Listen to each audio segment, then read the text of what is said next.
Mes frères et sœurs, nous voici de retour. Donc là, j'étais en train de, je vais récapituler vite fait.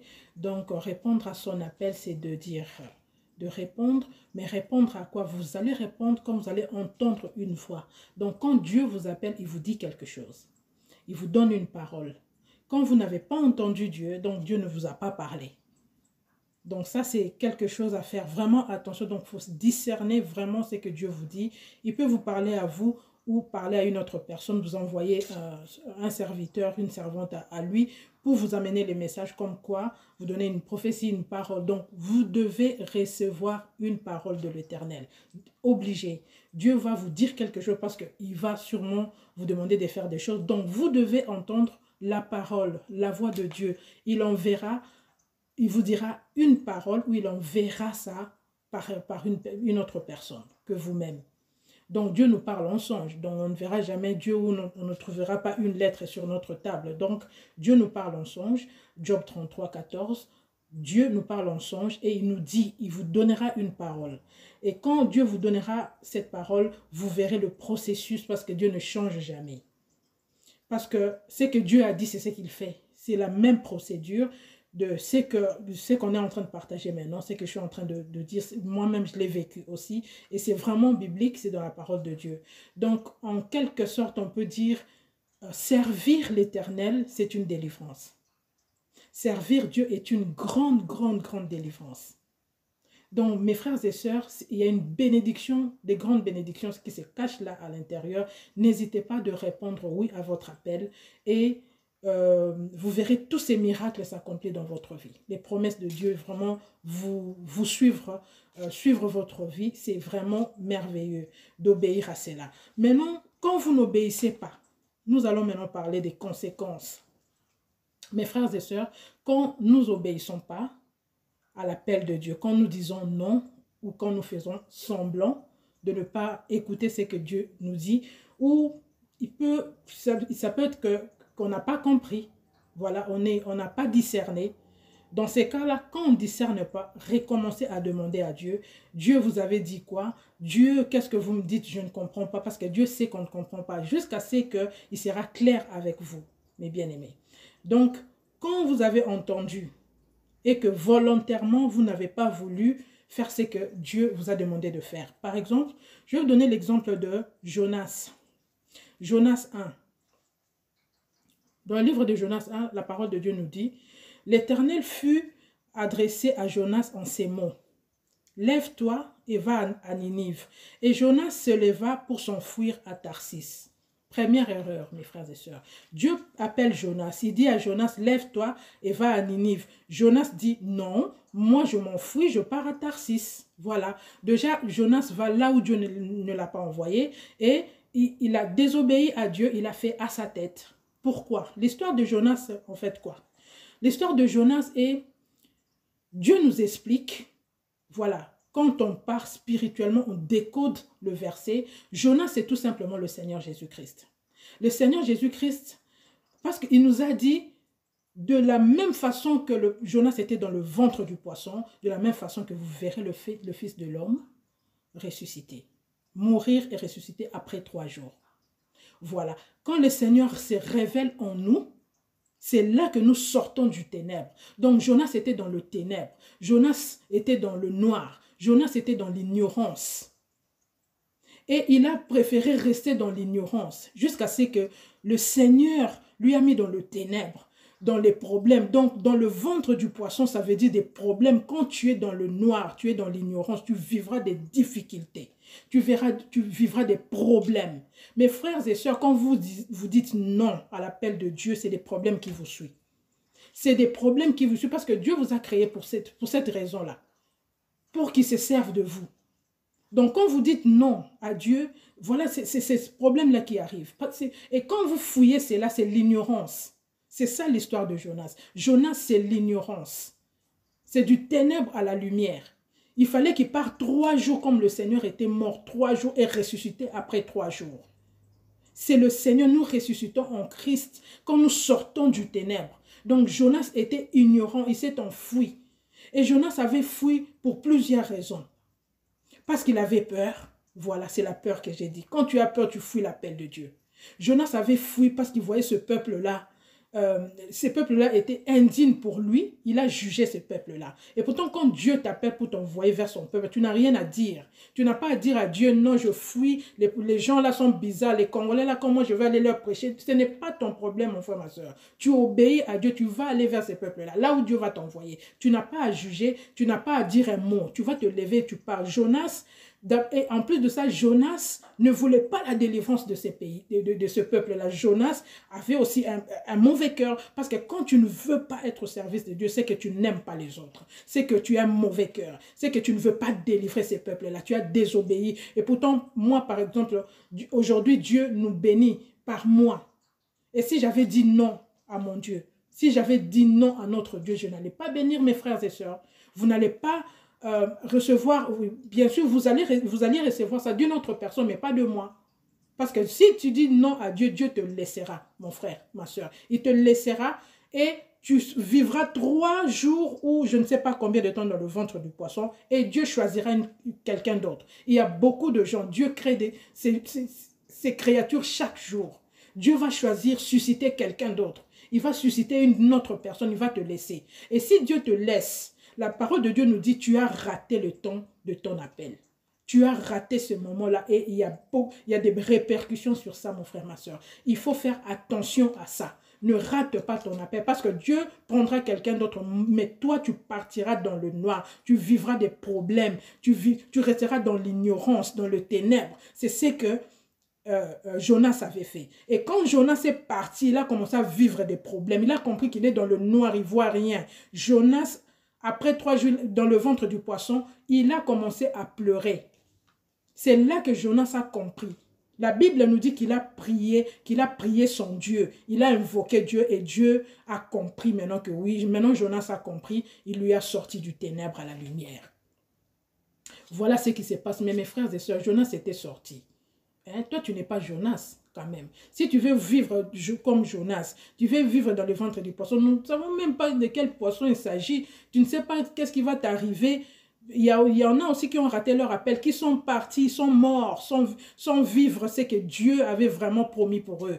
Leur destinée, ils n'ont pas vécu ça parce qu'ils ont été distraits à l'heure de leur appel. Mes frères et sœurs, nous ne pouvons pas prendre le risque là de Jonas. Moi, je vous conseillerais de ne pas, vous n'êtes pas des Jonas. Donc voilà, c'est juste un conseil. Et donc voilà, ce sont des choses qui te font rater ton appel et qui te créent des problèmes, qui amènent des ennuis dans ta vie. L'histoire de Jonas. Donc je vais vous donner encore un autre exemple. Dans le livre de 1 Samuel 16, l'histoire de Saoul. Saoul, pareil. Dieu lui dit, va, tue-moi tous ces animaux par interdit.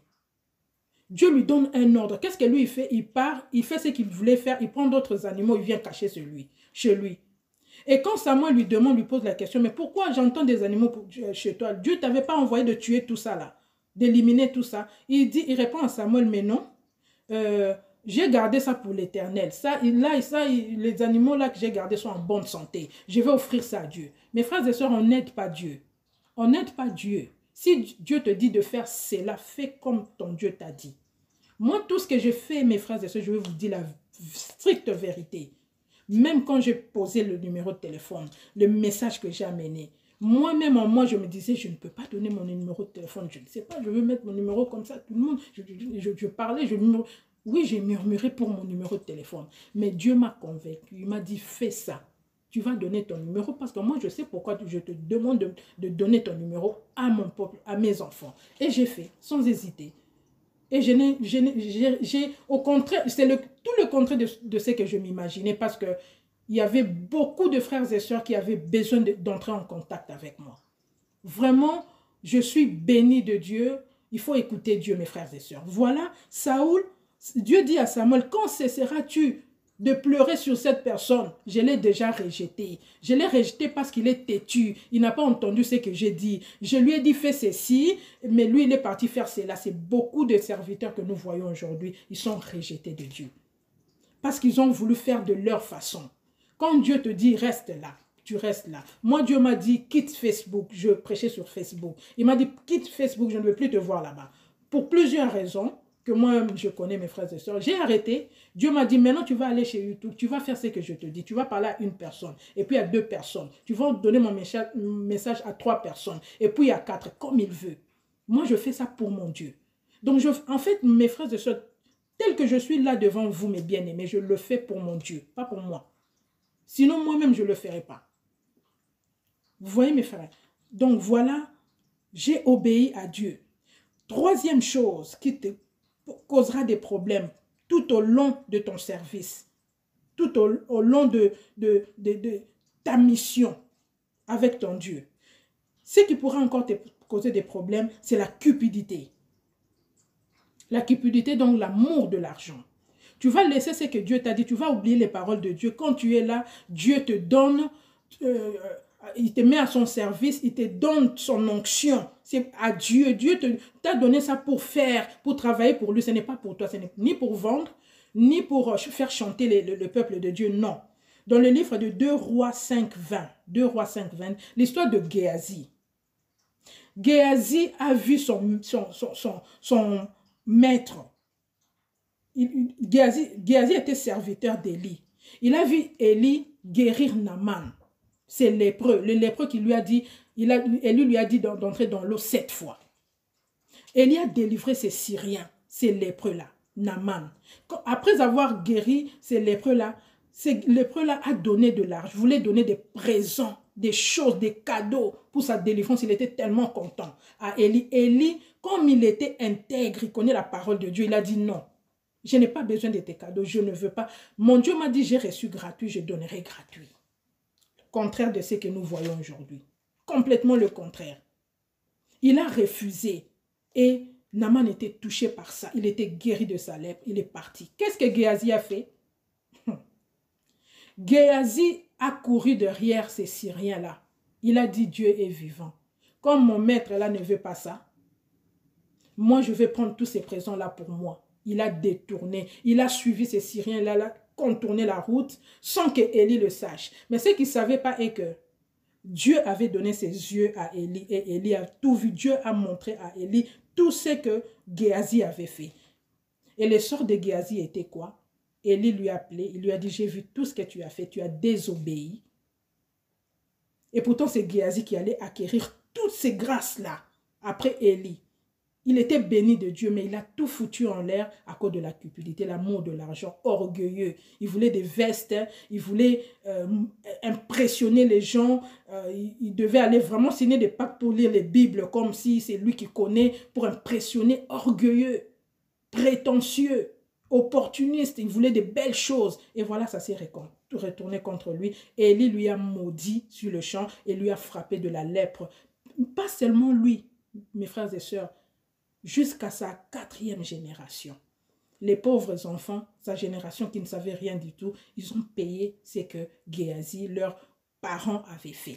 Voilà ce qui nous arrive, la cupidité, la désobéissance, voilà ce qui nous éloigne de Dieu. Et pourtant, Dieu nous appelle, nous venons, nous répondons oui, mais marchons selon la volonté de Dieu. Obéissons à ce qu'il dit. Continuons à obéir. Maintenant, mes frères et sœurs, ce qui peut encore nous aider, ce sont des astuces. Comment faire pour servir notre Dieu? Ce n'est pas difficile, mes frères et sœurs. Quand vous avez vraiment entendu Dieu, donc Dieu vous a établi, donc il vous protège. Mes frères, commencez. Moi, j'ai entendu Dieu, j'ai dit, Dieu, protège-moi. J'ai vu Dieu me donner des ceintures, des chaussures dans mes rêves. Jeûnez pour que Dieu vous montre exactement ce que vous devez faire. Dieu va vous protéger. Vous allez commencer à évangéliser dehors. Vous allez faire ce que votre Dieu vous demande de faire. Moi, Dieu, j'ai prié, j'ai imploré mon Dieu. Il m'a protégé, il m'a ceint les reins, il m'a mis la ceinture de la vérité. J'ai vu Dieu me donner des chaussures et tout. Il m'a protégé et j'étais partie. J'ai commencé sur Facebook prêcher et je suis venue maintenant sur YouTube. Et comment je fais avec notre frère Alain. Donc, Dieu le bénisse. Voilà un peu mon parcours, malgré que mon témoignage, je ne l'ai vraiment pas témoigné parce que c'est grand, c'est profond, mais Dieu nous fera grâce de partager ça ensemble, de vraiment partager les vidéos. demander aux autres vraiment de venir vers nous, que nous devenons à nombreux, c'est pour la gloire de notre Dieu. Que Dieu vous bénisse. À la prochaine, mes frères et sœurs.